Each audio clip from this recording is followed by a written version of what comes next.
안녕하세요. 여기 뭐랄까 굉장히 여러분 오랜만에 이렇게 밖에 나와서 채용 박람회 오고 그러신 거죠? 네. 저도 되게 오랜만이네요. 진짜 이게 진짜 오랜만에 나와서 그런지 뭔가 좀 낯설고 약간 서먹하고, 게다가 지금 주제 자체가 제가 이렇게 지나가다 보니까 되게 어려워 보여요. 하지만 아주 쉽습니다. 생각보다 쉽고요. 그리고 아주 실용적인 얘기가 될 것 같아요. 일단 제가 누군지 설명을 좀 해야 되니까 소개를 좀 이렇게 좀 누가 이제 잘 안 해주더라고요. 그래가지고 항상 이렇게 영상으로 갖고 다닙니다. 영상을 한번 보실게요. 제 소개입니다. 이거 플레이를 좀 해주셔야 될 것 같은데요. 네, 이거 우리가 문제를 풀면 누가 좀 조언을 해주시거나 평가를 해주실 분이 필요하잖아요. 네. 그래서 저희가 제작진의 선고초려 끝에 모신, 정말 어렵게 모신, 정말 EBS에서도 섭외하기 힘들다, 정말 어려운 이 전문적 남자들을 소개하도록 하겠습니다. 벗어 던지고 널 위해 왔다라는 그런 마음을 한번 보여주는 거. 제가 제 말이 저 말입니다. 예. 그러면은 여자분들 마음 싹 녹아요. 네. 근데 이제 남자들은 어떻게 생각하냐면, 내가 회사에서 성공해가지고 이런 뭐 승진을 하고 돈을 많이 받는 게 이 여자들을 기쁘게 해주는 거다 그게 생각을 제 하거든요. 마음입니다. 예. 안녕하세요, 이시안입니다. 와. 제가 이제 멀티 직업인으로 소개가 많이 되는데요. 네. 그러니까 직업이 많아요. 오. 유럽 여행 PC를 했었고요. 그리고 이제 영화 칼럼니스트, 그리고 뭐 시나리오 작가, 취업을 좀 가르치기도 하고요. 뭐 성신여대 교수로 있고, 그리고 요즘 직업은 너튜버입니다. 네. 멀티 많네요. 네. 사실 뭐 하나 잘 되는 게 없으니까 여러 가지를 해보는 거죠. 네. 또 쓰시지 않나요? 그쵸? 네, 책도 그리고 있고요. 작가로도. 전문가와 함께하는 딥 러닝 시간, 꼬리에 꼬리를 무는 질문. 오늘도 지난주에 이어서 이시안 대표님 나오셨습니다. 안녕하세요. 네, 안녕하세요. 안녕하세요. 반갑습니다. 네, 네.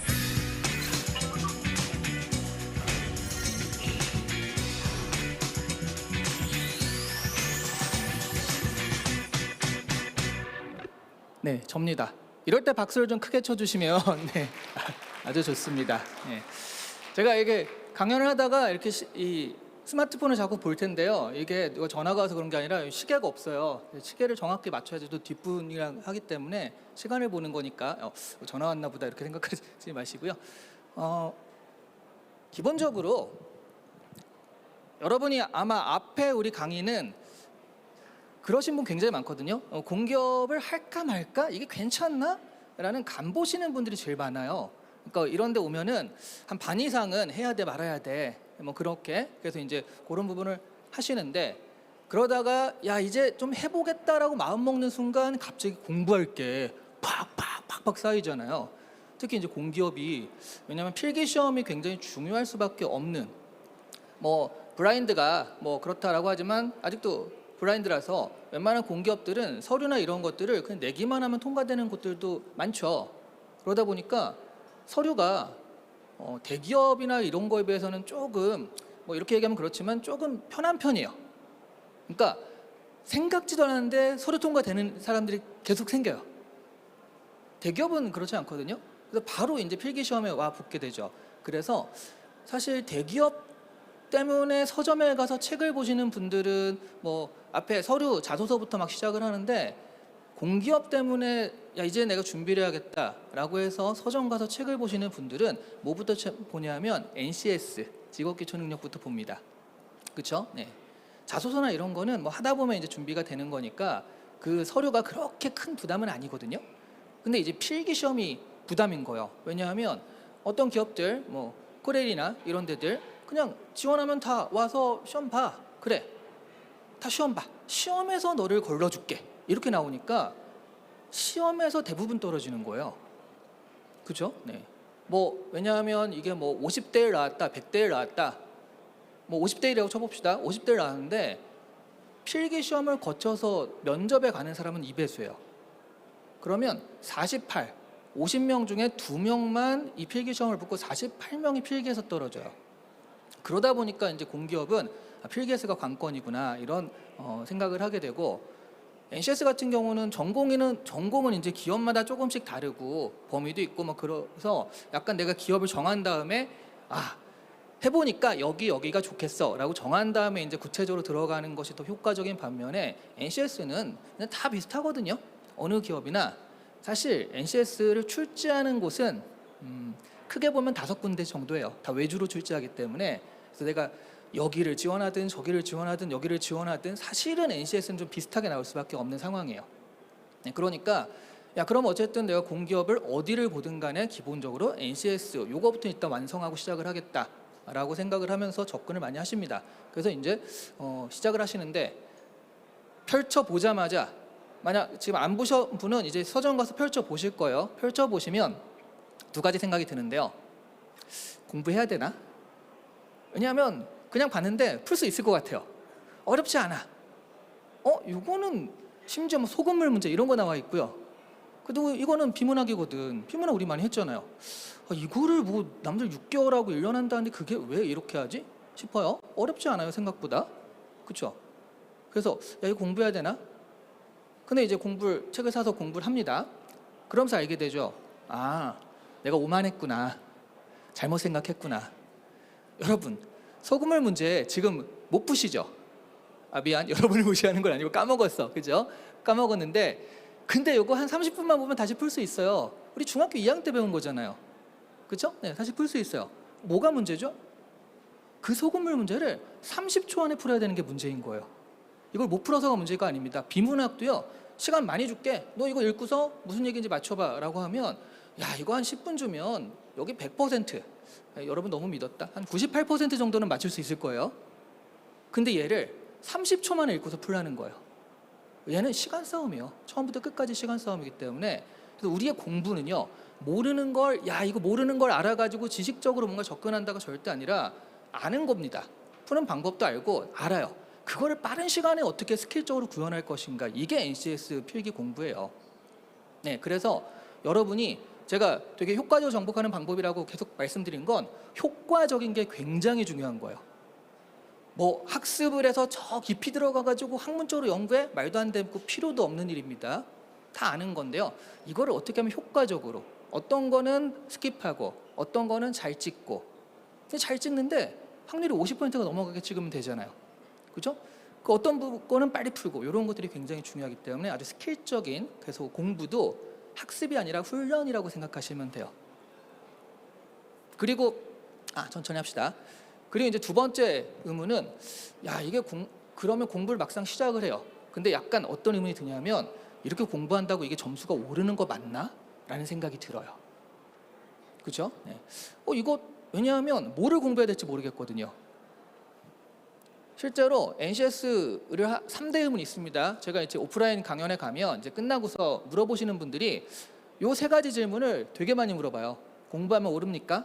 네, 두 번째가 아니 그럼 제가 공부해봤자 소용없어요. 그냥 하던 대로 하세요. 이럴 수는 없잖아요. 공부하면 오른다고 얘기를 합니다. 그럼 당연히 그럼 어떻게 공부해야 돼요?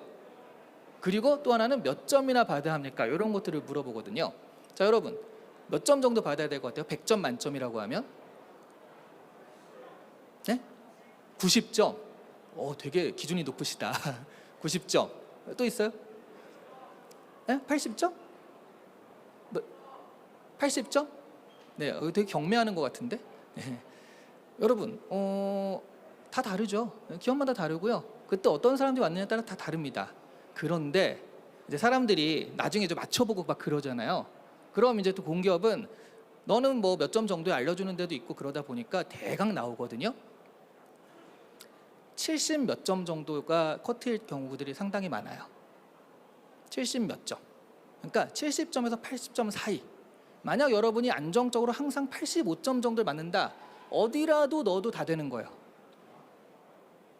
그러니까 진짜 쉬운데 괜찮아 라고 해도요 90점 안 나와요. 워낙 많은 사람들이 보기 때문에 82점 이렇고요. 진짜 어려운데 해도 바닥까지 가지 않아요. 40 몇 점 이렇게 나오지 않아요. 한 67, 68 이런 식으로 70점에서 80점 사이. 그러니까 70 X점이 커트다라고 생각하시면 돼요. 그럼 우리는 몇 점을 받아야죠? 80점을 받으면 돼요. 100점 받을 필요가 전혀 없어요. 여러분 책 딱 사가지고 이렇게 보시면서 우와 이 많은 걸 언제 보지? 라고 생각을 하거든요. 왜 다 봐요 그걸? 안 봐도 돼요. 하다 보면 되게 쉬운 문제도 있고 어려운 문제도 있거든요. 우리가 유형별로 접근하니까 어려운 유형은 버려도 돼요. 야, 나 진짜 이 추리야 참거짓 문제 모르겠다. 버리세요. 실제 나오면 이건 빨리 스킵해. 괜히 시간 끄는 것보다 이건 내가 못 푸는 문제하고 스킵하는 게 낫습니다. 우리의 목표는 80점이거든요. 그래서 이렇게 목표를 정하시면 돼요. 나온 문제의 90%를 풀고 내가 푼 문제의 90%를 맞춘다. 그럼 몇 점 나와요? 81점. 요게 우리의 목표입니다. 자, 그러면 나온 문제 90%를 푸는 게 어려울까요? 내가 푼 문제 90%를 맞추는 게 어려울까요? 이거 무슨 상품이 있어서 퀴즈로 하면 좋을 것 같긴 한데, 이거 뭐 사람마다 다르겠지만 기본적으로 많은 분들이 내가 푼 문제 90%를 맞춘다는 게 말이나 되네 생각을 하겠지만 그게 더 쉬워요. 왜? 여러분 보시면 문제가 어렵진 않거든요. 아까도 말씀드렸지만 시간의 문제라서 문제가 어렵진 않아요. 내가 이 문제를 풀었다는 건 문제를 봤다는 뜻이고, 그러면 이거 자체에 대해서 난이도가 그렇게 높진 않습니다. 그걸 시간 안에 못 봐서 문제인 거예요. 그렇죠? 네. 그래서 몇 점이나 받아야 하나, 여기서는 이 정도를 하시면 되고요. 그래서 우리의 목표는 실제로 빠른 시간 안에 접근하는 이 기술적인 풀이다라는 거. 어떻게 공부하는가도 나왔죠. 그래서 학습을 한다라기보다는 이런 문제는 어떻게 풀 것인가.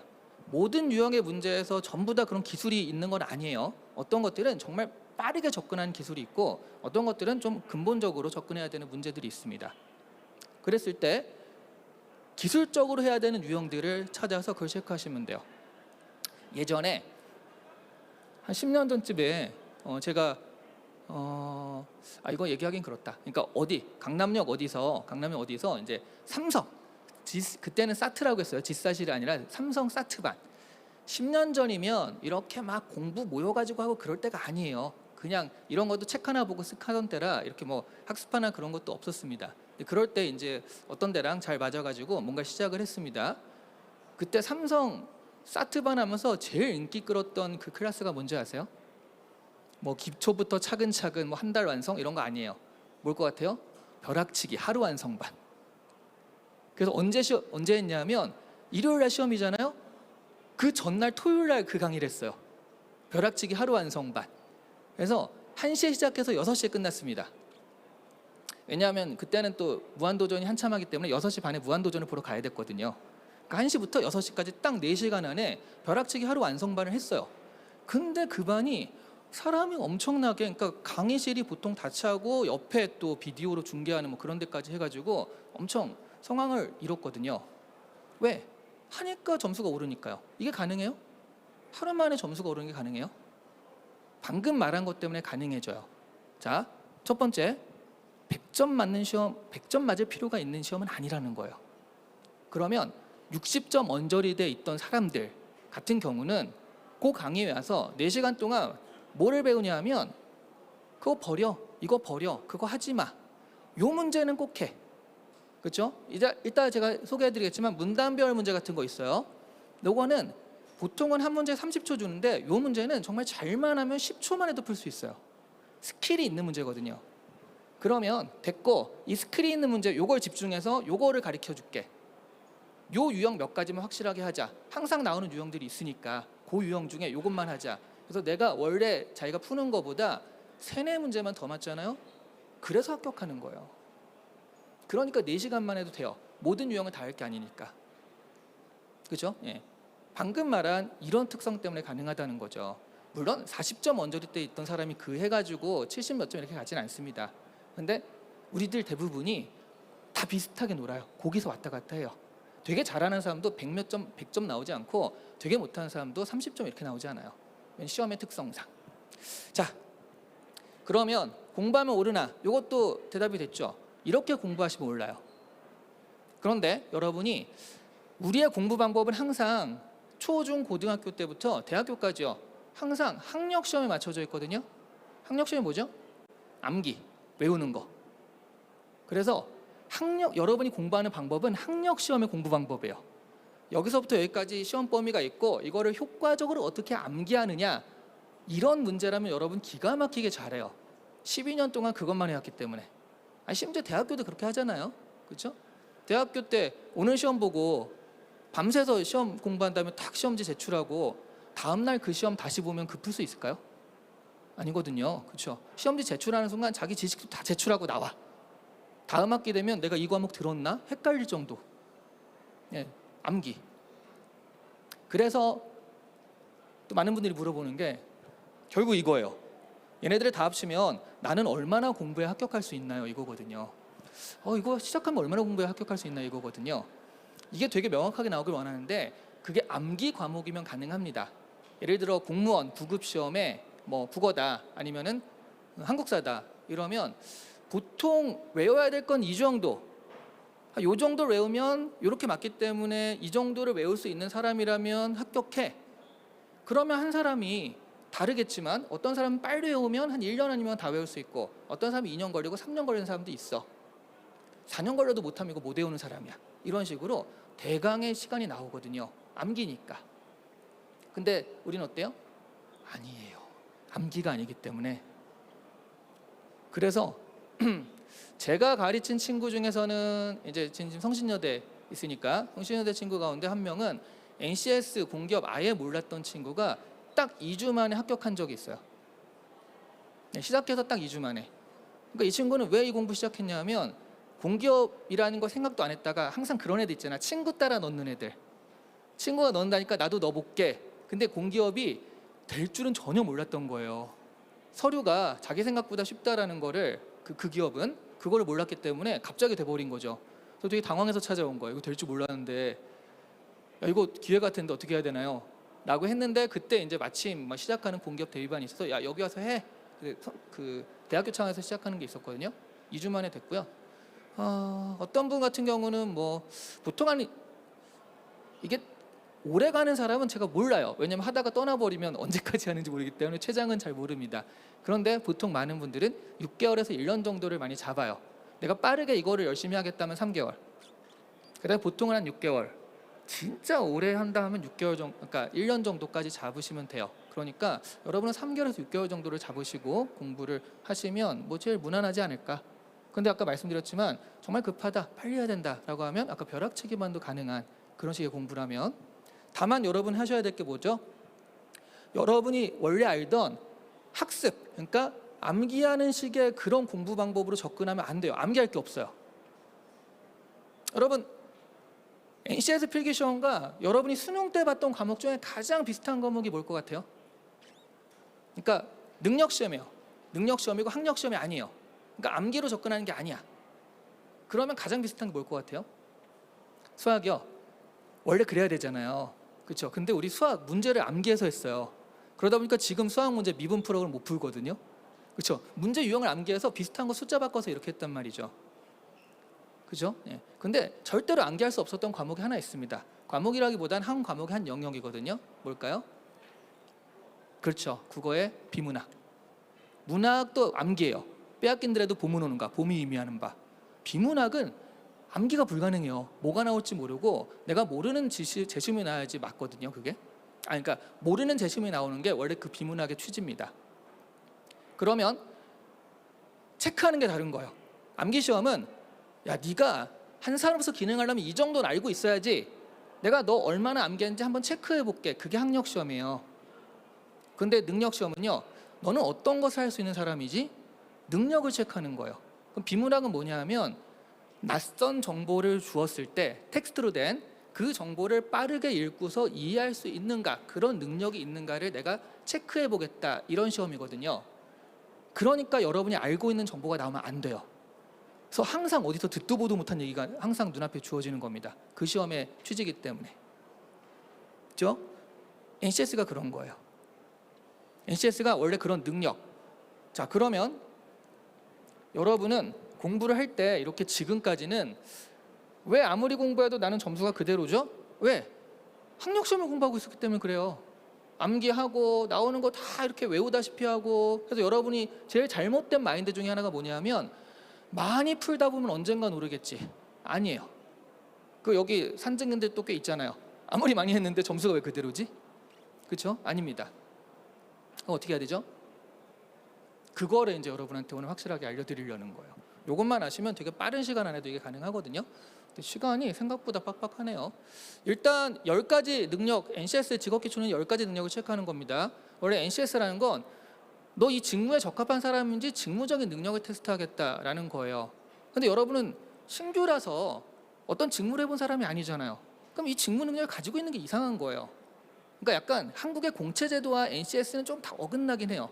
근데 어쨌든 신규는 해야 될 거 아니야. 그러면 이 직무에는 필요한 건 이거지만 그래도 이 사람들은 직무를 해본 사람이 아니니 다 종합해서 보통 사회생활 잘하는 사람이 가진 특징이 뭐가 있지? 이 10가지 능력이 있는 사람들이 사회생활을 잘하더라라고 해서 일반화시켜서 만들어낸 거예요. 그래서 여기서 좋은 점수가 나온 사람들은 사회적으로 회사에서도 일도 잘하고 뭐 대인관계도 좋고 이런 사람들이다라는 개념으로 나온 겁니다. 그래서 10가지 직업기초 능력을 가지고 거기에 맞춰서 낸다라고 하지만 근데 이런 문제가 있죠. 여기 여러분 보시면 이 10가지 중에 10가지가 다 나오는 게 아닙니다. 실제로 잘 안 나오는 것들이 있어요. 뭘 것 같아요? 이것도 또 사탕이라도 줘가면서 이렇게 해야 되는데 네. 뭐 지금 시간이 없으니까 빨리 얘기하자면 저 중에 대인관계라든가 자기개발, 직업윤리 이런 거는 능력이라기보단 인성에 가까워요. 인성시험에 가깝습니다. 예를 들어 이런 문제. 당신은 A회사의 구매 담당자인데 거래처에서 점심 식사를 하고 잘 부탁한다면 돈이 든 흰 봉투를 당신의 주머니에 넣어준다. 어떻게 하겠는가? 땡큐인 건가요? 네. 1번 고맙다고 예의를 갖춰 인사한다. 예의 있죠. 2번 절대 받을 수 없다면 무조건 돌려준다. 3번 그 자리에서 사진을 찍고 경찰에 신고한다.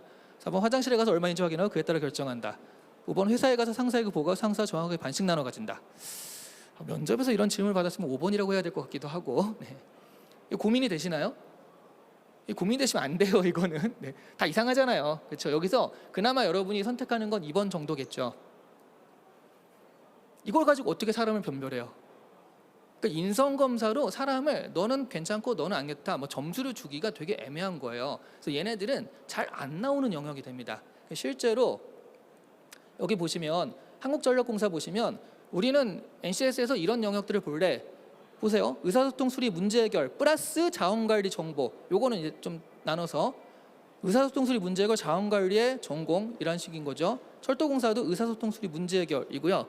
건강보험공단 의사소통 수리 문제 해결. 인국공 여기 오늘도 줄 많이 썼더라고요.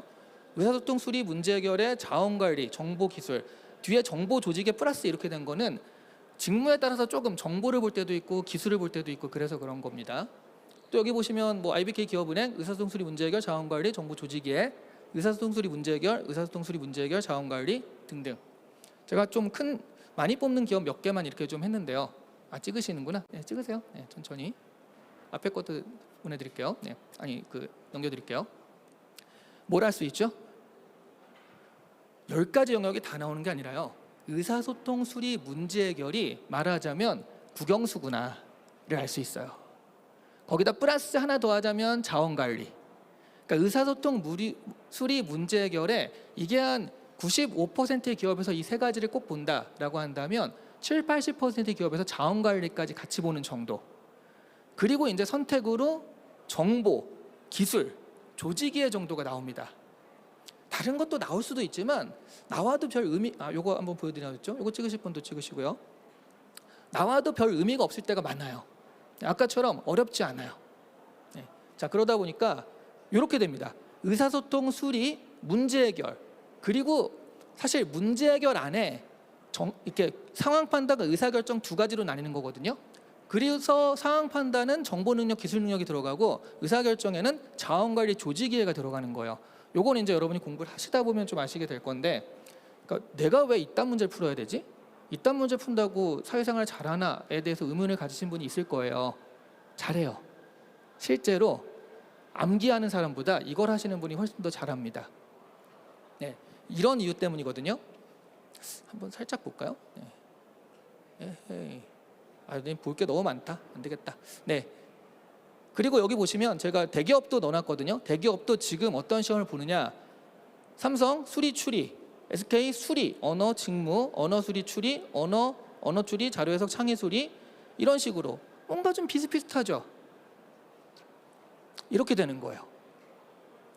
사기업의 적성 검사는요, 언어 수리 추리라고 하고요. 그 공기업에선 의사소통 수리 문제 해결이라고 하고, 공무원 피셋, 여러분 NCS 하면 피셋 공부 많이 하시잖아요. 피셋은 그냥 과목이 3개예요. 언어 논리, 자료에서 상황 판단 이렇게 됩니다.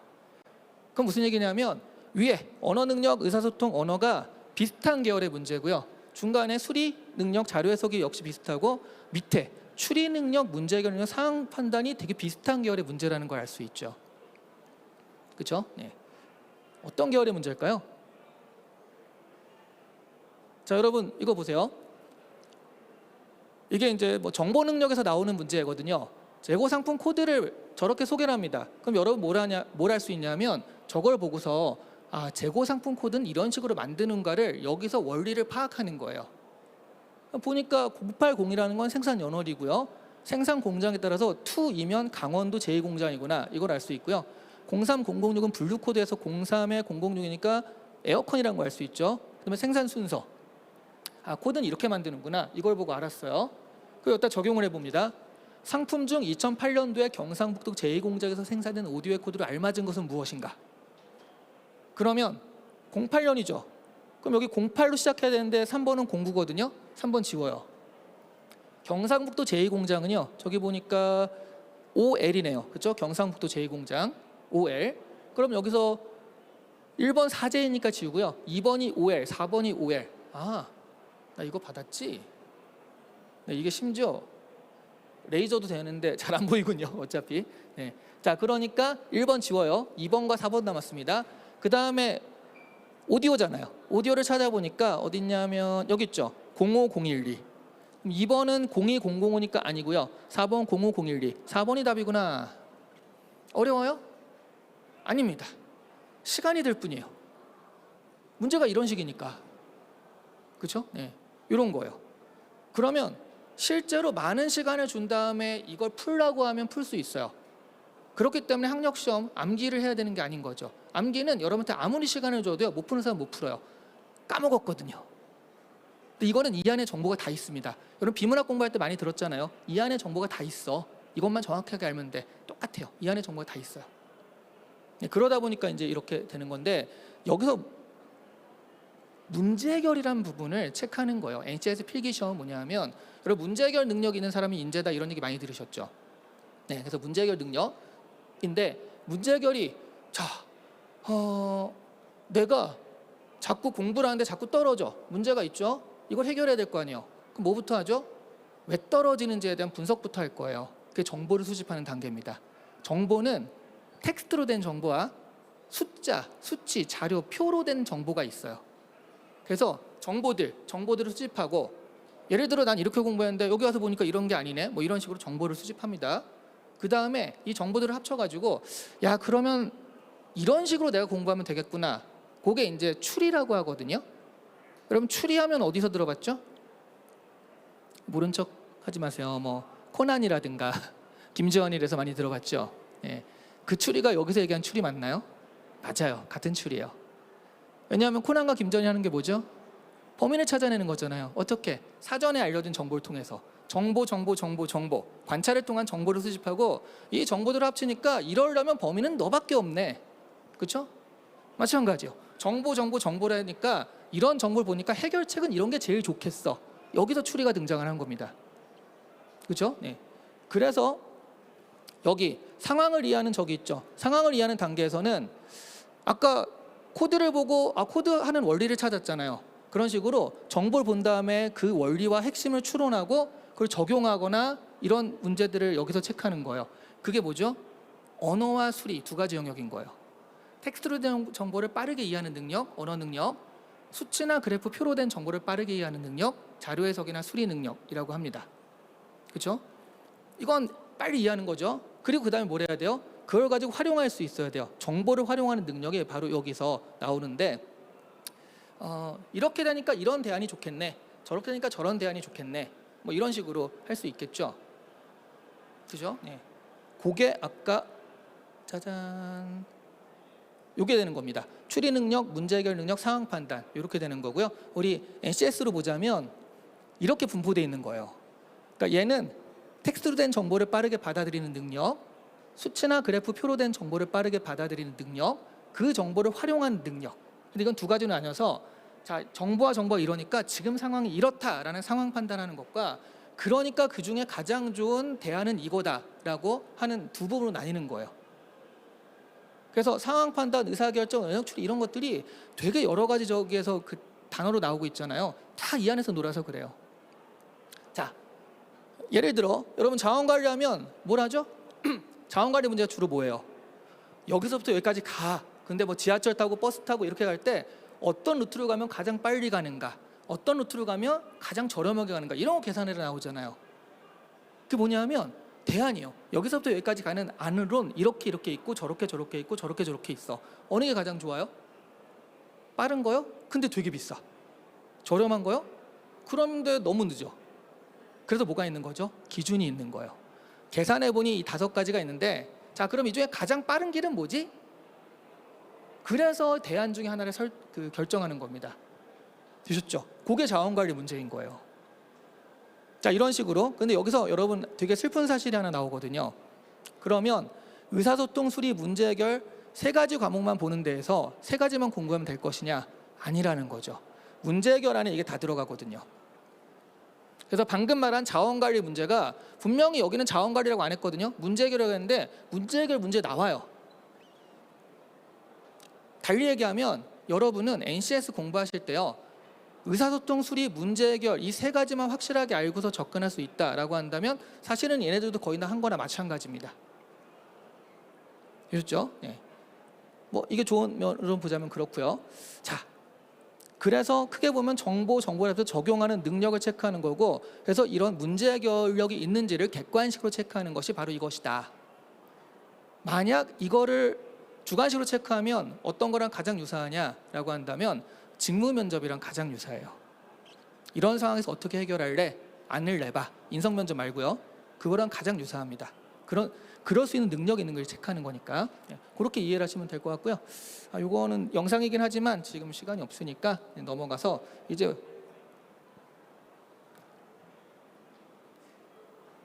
여러분이 진짜 궁금해할 그럼 어떻게 공부하면 되는데요? 효율적으로 공부하면 어떻게 하는 게 가장 효율적입니까? 를 보도록 할게요. 자, 이거는 에이트 테스트다라는 거 잊지 마세요. 애프티튜드 테스트입니다. 애프티튜드가 한국말로 적성 또는 적격성이라고 번역이 돼요. 그러다 보니까 여러분이 적성 검사, 적성 시험이란 말을 쓰게 됩니다. 이거는 약간의 착각을 불러일으켜요. 왜냐면 우리 고등학교 때 봤던 적성 시험이 뭐죠? 뭐 이상한 IQ 문제 풀었더니 나중에 검사 결과지 나와서 당신은 뭐 농부가 적절합니다. 뭐 이렇게 직업을 추천해 주는 게 적성 검사였잖아요. 그러다 보니까 이게 공부를 해야 되는 게 아니라 IQ 테스트 비슷하다라고 생각을 하는 거예요. 아니에요. 이거는 얘가 언어가 적성이라고 번역해서 문제고요. 적격성 검사라는 말이 맞아요. 그래서 PSAT, 아까 공무원 시험 Public Service Aptitude Test거든요. GSAT이 뭐게요? 삼성에서 보는 게 GSAT이죠. GSAT, 글로벌 삼성 애프티튜드 테스트예요. 그러니까 이 애프티튜드가 적성이라고 하면 삼성에 적성이 있는 사람이 누구지? 난 태어날 때부터 파란 피였어요. 뭐 이런 사람인가? 아니라는 거죠. 적격성 검사라고 해야지 와닿아요. 삼성에 적격한 사람을 뽑겠다. 공무원에 적격한 사람을 뽑겠다. 그 적격한 사람이 뭐냐? 문제 해결력이 있는 사람이다. 그 문제 해결력은 구체적으로 뭐냐? 시험을 내야 되니까 언어, 수리, 추리 요의 기초적인 능력 있는 사람이 문제 해결력이 있는 사람이다. 이렇게 되는 거예요. 되셨죠? 그래서 여러분 이거랑 저랑 똑같아요. 예를 들어 아까 우리 그 코드 해가지고 뭐 공장 찾아내는 거 했었잖아요. 그거랑 아주 유사한 문제가 2, 4, 6, 8, 10 다음에 뭐죠? 12 똑같은 걸 물어보는 문제예요. 이해하시겠어요? 2, 4, 6, 8 이 관찰 결과를 보니까 뭘 할 수 있죠? 플러스 2라는 원리가 숨어 있구나. 아까 정보를 찾을 때는 코드를 만드는 원리는 이거구나. 이걸 보면서 우리가 알았거든요. 똑같아요. 2, 4, 6, 8, 10 다음에 이거 플러스 1라는 원리가 숨어 있구나. 자, 그러면 정보 찾는 원리를 알았으니 그럼 제2공장은 어디냐? 처럼 다음에 올 숫자가 뭐냐? 적용하는 것까지. 원리를 추론하고 적용하는 능력을 체크하는 면에서 똑같습니다. 그래서 어떤 데서는 그냥 이렇게 해서 수열 문제라고 하지 않고요. 수추리 문제라고 하는 거예요. 수추리 문제가 나오기도 하고 또 어떤 데서는 저렇게 응용된 문제가 나오기도 하는데 보통 NCS에서는 저렇게 응용된 문제가 더 많이 나오는 편이고 대기업의 인적성 검사로 갈수록 저렇게 24680에서 보다 원론적인 형태로 나오기 마련입니다. 그래서 그냥 24680을 보면 여러분은 IQ 테스트 같다라고 생각을 하는 거거든요.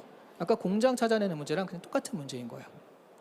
자, 그 언어와 수리 중에서 가령 뭐 대표적으로 제가 이제 말씀드렸지만 이 정도면 이것도 보이기 시작했네요. 이렇게 보면 될 것 같은데 말씀드렸지만 어떻게 그럼 빨리 찾을 것인가, 이걸 빨리 풀 것인가. 자, 비문학 같은 경우에는요, 저걸 읽고서 추론할 수 있는 내용을 찾아내는 거거든요. 1번부터 4번까지 해가지고 딱 찾아내는 건데, 일단 어떤 시점에 당신만이 느끼는 어떤 감각을 지시하여 W라는 용어의 의미를 삼는다고 해보자. 이 첫 번째 문장을 보는 순간 공기업 포기할까? 뭐 이런 생각이 들기도 하고요. 아니, 내가 고등학교 때 3년 내내 했는데도 안 올랐던 비문학이 이게 오를 수가 있다고? 라는 생각이 들기도 하죠. 그렇죠? 네. 오릅니다. 비문학 같은 경우엔 여러분이 이걸 읽고서 이해하는 능력이 필요해요. 그러니까 배경 지식을 익히세요. 라는 접근 방법은 굉장히 바보 같은 방법이에요.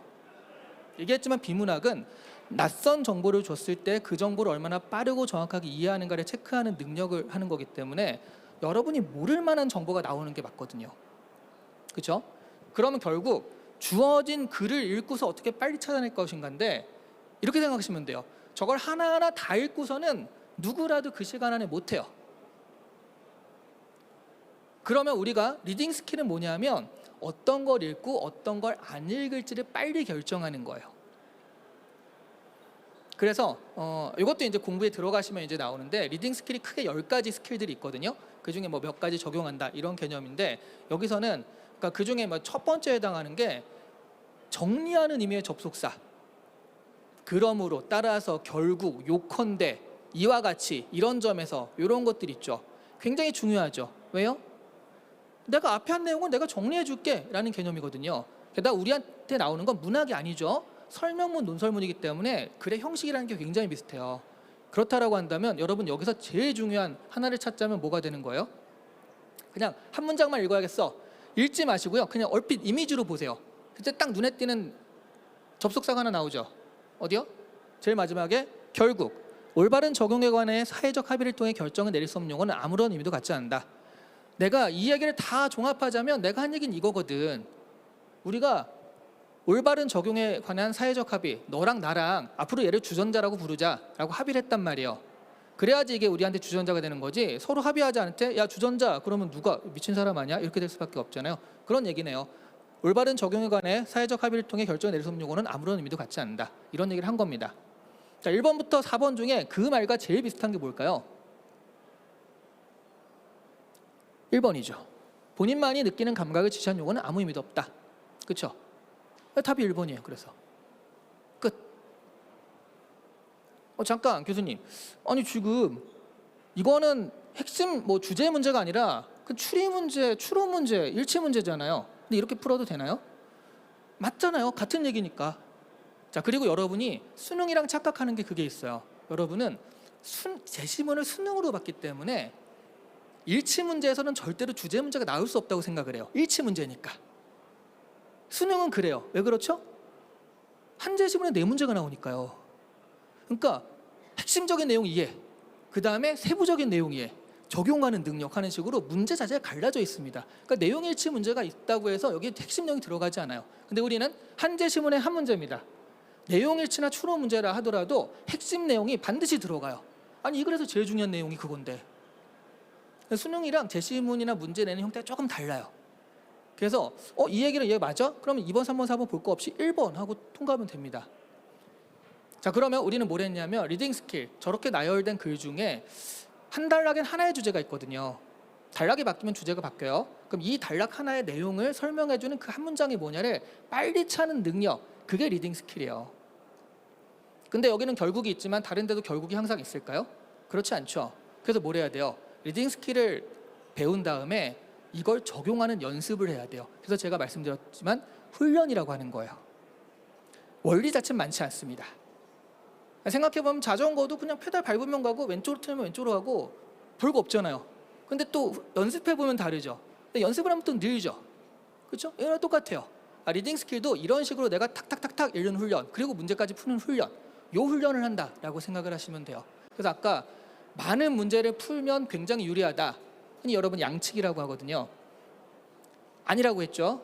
왜? 아무리 많은 문제를 풀어도 나는 항상 내가 접근하는 방식으로 접근하거든요. 그럼 항상 똑같은 시간에 똑같은 점수가 나올 뿐이에요. 그 방식이니까. 그런데 야, 내가 그냥 읽고서 이해하는 내 방식이 아니라 리딩 스킬을 적용해서 글을 읽고 문제를 푸는 이 방식을 한번 넣어봤어. 처음엔 버벅거리겠지만 이런 것들을 문제를 풀수록 이게 늘어나요. 이게 늘어나면서 이거 괜찮은데? 그래서 자전거 타기와 비슷한 훈련인데 이게 좋은 게 뭘까요? 자전거 타기 여러분 한번 익히시면요, 한 1년 정도 안 타다 갑자기 타도요, 처음엔 비틀거리지 금방 다시 잘 타거든요. 점수가 한번 올라가면 안 떨어져요. 내가 어떻게 읽는지 알았으니까. 비문학도 여러분 한번 결정된 점수가 계속 가잖아요. 그죠? 안정적으로 낮게 나와서 문제지 양적 높게 나오면 좋은데, 이것도 비슷합니다. 그래서 한번 여기 합격한 애가 저기 합격하는 거예요. 올라가는 게 어렵지 그 올라가는 걸 유지하는 건 사실은 내가 접근 방법을 바꾼 거기 때문에 이거는, 그래서 그 올라가는 게 엄청 많이 올라가냐, 그렇지 않다는 거예요. 아까처럼 몇 가지만 하면 되는데 이렇게 글쓰기의 원리를 이렇게 접근하는 방법이 있어요. 근데 이것만 해도요 시간이 걸려요. 그래서 제가 말씀드린 한 3개월 정도, 그러니까 문제를 풀다가 이런 원리를 발견해서 자기가 적용하는 사람도 있을 거예요. 그러니까 많이 풀수록 좋다. 그걸 여러분은 뭐라고 하냐면 감을 익힌다. 안 풀면 감이 떨어진다라고 하는데, 아니 그럼 뭐 3번이야 딱 이런 식으로 감을 하는 건 아니잖아요. 그러니까 내가 하면서 자신의 요령을 발견하는 거예요. 요건 안 읽어도 되겠다 이런 식으로. 근데 그걸 누구나 할 수 있는 건 아니니까, 그래서 이렇게 정리된 걸 배우는 게 좋다는 거죠. 이런 식으로 하면 좋습니다. 그래서 내가 알았어. 그럼 이걸 좀 적용해서 내가 해보니까 괜찮은 부분 요거, 근데 또 내가 발견한 부분 요거, 안 되는 부분 요거, 자기 나름대로 커스터마이징 하는 거예요. 이런 것도 있고요. 그래서 한 3개월 걸린다라고 한다면, 자, 이 문단 배열 문제 같은 경우에는 기억이 왜 저 올라가 있지? 자, 다음 문장들을 원래 순서 몇 개 재배열한 것은 하면 되거든요. 문제는 요 정도 문제는요 30초 정도 줘요. 그럼 여러분이 문제를 읽는 순간 끝이에요. 그렇죠? 지금 열심히 눈으로 풀고 계시잖아요. 근데 이 문단 배열 문제는 대표적으로 요령이 작용하는 곳입니다. 요령이 작용하는 곳. 그래서 몇몇 스킬 유형들은 정말 딱 스킬들이 있거든요.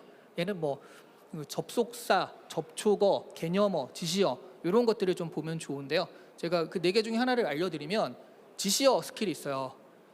앞쪽에 지시어가 있는 걸 찾으세요. 이그저 어느 있죠? 어디 있어요? 디귿에 그러나 이러한 정의는 있죠. 자, 이게 지시어잖아요. 그러나 이러한 정의는 앞에 뭐가 있어야 돼요? 정의가 있어야 돼요. 그래서 이러한 정의는 했을 때 지시가 되는 거잖아요. 그러면 기역, 니은, 리을 중에 뒤쪽으로 정의라는 말이 나와 있는 걸 찾아볼까요? 어디 있어요? 니은 끝 쪽에 지식으로 정의된다. 디귿 그러나 이러한 정의는, 그렇죠? 그럼 니은 디귿이 딱 붙어 있다는 걸 알 수 있어요. 자, 니은 디귿이 붙어 있습니다. 아닌 걸 지워보죠. 1번 니은 리을 지워지고요. 2번 니은 기역 지워지고, 3번 니은 디귿 요건 괜찮죠? 4번 니은 기역 아니야. 정답은 뭐죠? 3번 끝. 여러분 토플이나 토익 같은 거 할 때요, 옛날에 문법 문제 막 그런 거 있을 때는 해석하면 시간 없어서 못했어요. 이런 식으로 빨리빨리 접근해야 되는 것들이 있거든요. 자, 여러분이 이걸 할 수 있다라고 한다면, 자, 요 문제는요 PSAT에 나왔던 문제예요. PSAT는 한 문제당 2분 20초 정도 주는 문제입니다. 그런데 똑같이 풀면 돼요. 자, 가나다라를 단락을 순서에 맞춰서 배열하는 거거든요. 그럼 뭐를 하죠? 지시어를 찾아요. 지시어. 근데 여기 보시면 답원에 보면 앞쪽에 그냥 앞에 첫 번째 문제만 읽어보는 거죠. 근데 답원에 보면 네안데르탈인이 크로마뇽인과 다르다고 주장한 사람들에게 이 네안데르탈인 아기의 DNA 분석 증거는 매우 강한 확신을 준다. 이 네안데르탈인 아기의 DNA 분석 증거 지시어가 있죠. 그렇죠? 그럼 우리는 뭘 찾으면 돼요? 가나라마에서 네안데르탈인 아기의 DNA 분석 증거를 찾아보는 거예요. 가에 그런 말 자체가 없어요. 네안데르탈인 DNA 있지만 아기는 아니죠. 나는 DNA란 말 자체가 없고요. 라를 보니까 여기 있네요. 그렇죠? 네안데르탈 아기의 DNA는 펠드호퍼에 어쩌고저쩌고 있죠. 마 아예 없어요. 그럼 무슨 얘기예요? 라다로 연결돼 있다는 거죠. 라다로 연결돼 있는 거예요. 자, 라다가 아닌 걸 지워볼게요. 1번 라마 지워지고요. 2번 라마 지워지고 3번 다라 거꾸로죠. 4번 라다 가능해요. 5번은 마라 안 되죠. 정답이 뭐죠? 4번이요. 실제로 PS데이트에 나온 문제 그대로예요. 보기까지. 그러면 2분 20초 줄게 이거 풀어봐 한 문제를 여러분 10초면 풀 수 있어요. 2분 10초가 남았죠. 어디다 쓰면 될까요? 다른 문제 풀 때. 그러니까 내가 스킬로 접근해서 좋은 건 이 문제를 빨리 풀 수 있는 것도 있지만 시간이 들어가야 되는 문제 그 시간을 분배할 수 있어서 좋은 거예요. 교수님 그러면 이런 게 다 있습니까? 아니 뭐 지시어가 다 있나요?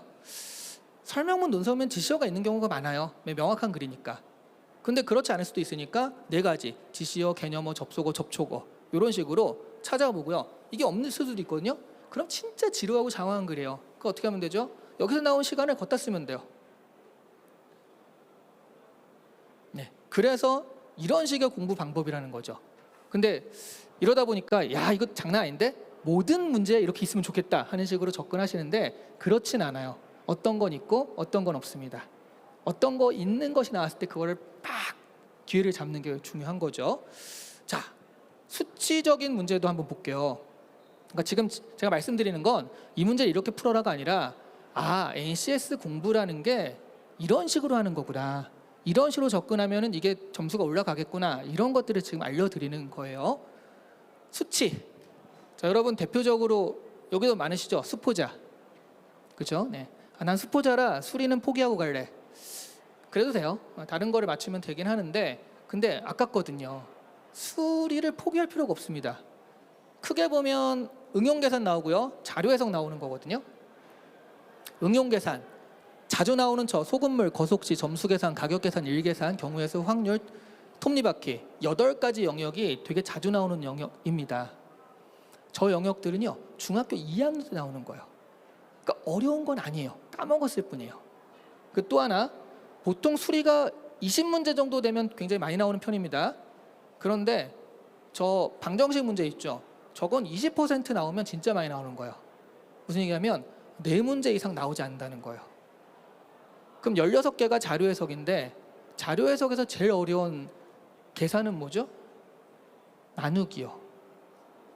더하기 빼기 곱하기 나누기 중에 자료해석 제일 어려운 계산 나누기입니다. 갑자기 여기서 나온 뭐 우리나라 인구를 사인으로 분해해가지고 미분해가지고 뭐를 해 이렇게 나오지 않거든요. 수리가 아니에요. 수학이 아니에요. 그냥 숫자가 나와서 되게 귀찮고 하기 싫을 뿐이지 그러니까 이거는 어려운 문제가 아닙니다. 귀찮고 그냥 하기 싫은 문제일 뿐인 거예요. 자 그러면 수리는 그렇다 쳐도요. 응용계산 어쨌든 수학이잖아요. 자 이렇게 볼게요.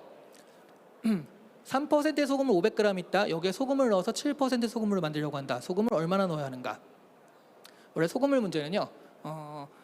들어간 소금이 어떻게 변하느냐를 추적해서 공식을 만드는 거거든요. 그러니까 3% 소금물 500g 안에 들어있는 소금의 양 플러스 Xg 이퀄 7% 안에 들어있는 소금의 양 이런 식으로 문제를 만드는 거예요.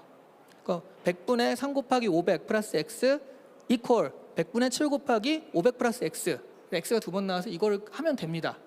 근데 지금 이거를 알아듣는 사람도 있고 오 뭐야 라고 하시는 분도 있겠지만 그냥 공부하면 되게 쉬워요.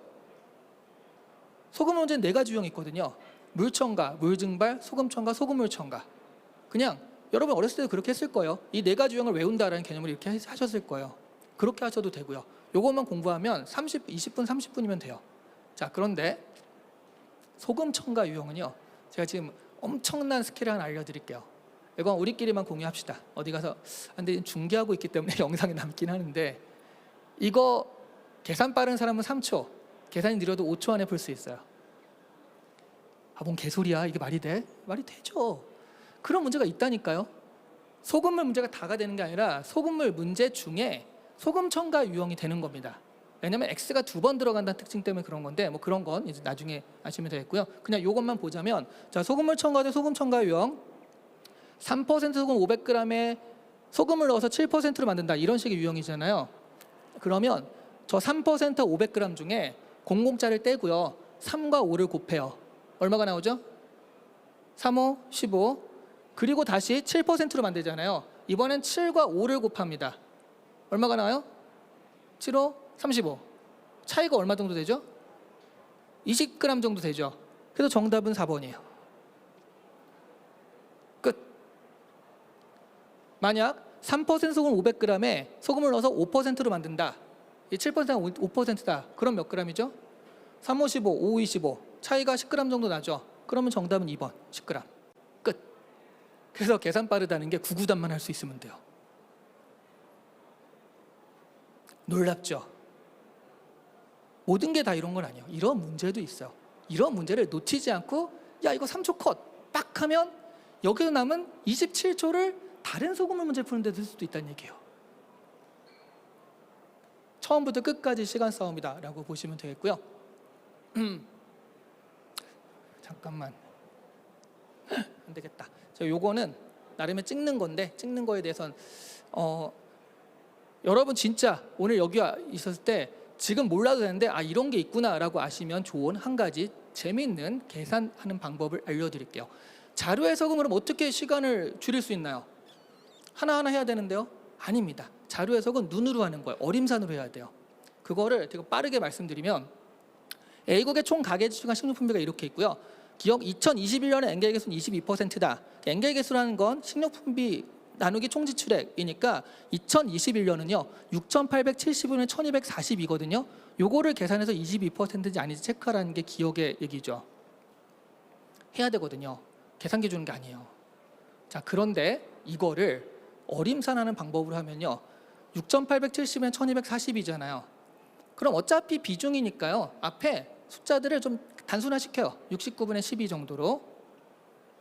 그리고 11을 69로 나누는 거거든요. 11을 69로 나누는데 근데 6.9로 나눠도 되지 않나요? 그 자릿수의 문제잖아요 그냥. 그래서 6.9로 만들어 줍니다. 대충 7에 가깝죠. 그렇죠? 네. 그러니까 자릿수만 뒤로 당겨주면 되는 거니까 한 자리 뒤로 당겨주면 되는 거니까 똑같은 얘기예요. 자, 7분의 10인데요. 12는 7의 몇 배 정도 돼요? 2배는 확실히 안 되죠. 7이 14인데 10이니까 2배는 안 되고요. 한 1.7에서 1.6배 정도 됩니다. 1.7, 1.8배 정도 돼요. 이게 몫이에요. 11을 7로 놨을 때 7일은 7 해가지고 했을 때 이게 몫인 거죠. 제가 대충 몇 배 정도 돼요라고 했을 때 그게 몫이라는 건 아시겠나요? 근데 이게 아까 69면은 얘를 좀 바꾸겠지만 6.9로 했기 때문에 곱하기 100이 아니라 곱하기 10만 해서 10에서 18% 정도가 나와요. 아 뭐야 더 복잡하잖아? 아니에요. 자 보시면 결과적으로요 7분의 12에서 저게 몇 배가 되는지를 체크한 거잖아요. 그렇죠? 네. 그럼 여러분이 이걸 많이 하잖아요. 6,870분의 1,242에서 이미 어떻게 줄여야겠다가 나오기 때문에 이미 저기서 7과 12가 보여요. 이런 식의 과정을 할 것 없이 7과 12가 보이고요. 12는 뭐 몇 배다가 되는데요. 문제를 다시 보죠. 문제를 보시면 뭐라고 나와 있냐면 어이구 많이 가야 되네. 2021년에 엔겔 개수는 22%다 이렇게 나와 있거든요. 이게 맞냐 틀리냐 체크하는 거잖아요. 그렇죠? 자, 2021년 6,870에 1,242 그럼 7, 10이니까 7이 14인데 12야. 2배가 안 돼요. 그러니까 22%는 죽었다 깨도 안 돼요. 끝. 몇 배를 체크할 필요가 없다니까요. 맞냐 틀리냐만 체크하는 거니까. 자, 이거 원래는 한 좀 더 천천히 하면서 해야 되는데 지금 시간이 없어서 빨리 했는데 이미 이것만 해도 한 반 정도는 알아들으신 것 같아요. 니은에 적용해 볼게요. 2022년에는 식료품에서 육류 소비가 차지하는 비중이 30% 이하다. 자, 2022년에 식료품에서 육류 소비는 1,542분의 421입니다. 그러면 여러분 눈치 빠르신 분은요. 여기 앞에 15 보이시죠? 여기가 몇이 돼야지 3배가 돼요? 45가 돼야지 3배가 되죠. 근데 3배가 40이니까 3배가 안 돼요. 그러면 30% 이하다 맞아요? 틀려요? 맞죠? 30%가 안 돼요. 이거를 여러분이 지금 방금 봐도 이렇게 했는데 하루 공부하고 한 15일 공부하고 그러면 정말 맞아, 틀려, 맞아 이러고 있어요. 옆에서 보면 수학의 신인가? 아니요. 어림산 훈련이 돼가지고요. 이런 계산들이 빨리 되는 것뿐이에요. 이렇게 해야지 자료 해석을 시간 안에 풀 가능성이 그나마 생깁니다. 되셨죠? 예. 이게 스킬이에요. 다른 게 아니라. 오. 자, 그래서 제가 사실 찍는 방법도 살짝 있는데 그건 나중에 여러분 들어가시면 되겠고요. 이렇게 기본적으로 여러분이 NCS 공부하시면 기본 이론이라는 게 뭐 이게 아니에요. 방금 말한 이 원리 스킬들을 익히는 게 기본 이론인 거예요. 책을 선택하셔도 이 책에서 문제별 유형만으로 분류된 게 있고요. 그 문제들을 어떻게 접근해야 되는지까지 나와 있는 게 있거든요. 그런 책을 선택하셔야 됩니다. 유형별 선택은 여러분이 알아서 풀라는 얘기거든요. 그게 아니라 이런 유형들이 이렇게 접근하는 것이다. 그래서 기본 이론 익히고 그 다음에 원리 방법론 문제풀이는요. 내가 익힌 원리를 적용해보는 연습이에요. 훈련이라고 했죠. 그리고 모의고사로 가면요. 이때는 뭐냐면 시험을 보는 훈련이에요. 문제를 푸는 훈련이 아니라 중간까지 이렇게 풀고 이때는 이렇게 해볼게 라든가 뒤에서부터 풀게 라든가 네네 이런 것들이니까 여러분들이 요 기본 이론 문제풀이 모의고사를 했을 때 한 달 하면 3개월이죠. 근데 한 달밖에 없어. 난 빨리 해야 돼 라고 하면 이 3개 중에 뭘 하는 게 제일 좋을 것 같아요? 이거예요. 아이고 네. 이겁니다. 이거 기본 이론이에요. 기본 이론. 왜? 아까 얘기했잖아요. 문단별 이렇게 푸는구나. 당장에 쓸 수 있는 것들이 있으니까 그렇게 해서 뭐 진짜 한 달 있다 시험 봐야 돼라고 한다면 하나를 해야 된다. 저거고요. 그 다음에 시험 보는 요령, 그 다음에 시간이 있으면 문제풀이 이런 식으로 그 시험 공부를 체크하시면 되겠고요. 시간은 여러분이 투자할 수 있고 그 다음에 어떤 식인지는 아시겠잖아요. 그럼 나는 이 정도 걸리겠다라고 해서 자기가 스스로 설정할 수 있습니다. 근데 말씀드렸듯이 3개에서 6개월 정도가 가장 평균적으로 많이 하고 있다. 라고 보시면 될 것 같아요. 자, 그러면 지금 계속 이렇게 나오니까 시간이 다 됐고요. 궁금하시면 저는 시한책방이라는 유튜브를 운영하고 있습니다. 취업 쪽은 아니지만 책, 도서 막 소개하는 거라 시한책방 검색하셔서 들어오셔가지고 거기서 물어보셔도 좋을 것 같고요. 나중에 또 좋은 기회가 있으면 다시 뵙도록 하겠습니다. 지금까지 이시안이었습니다. 감사합니다.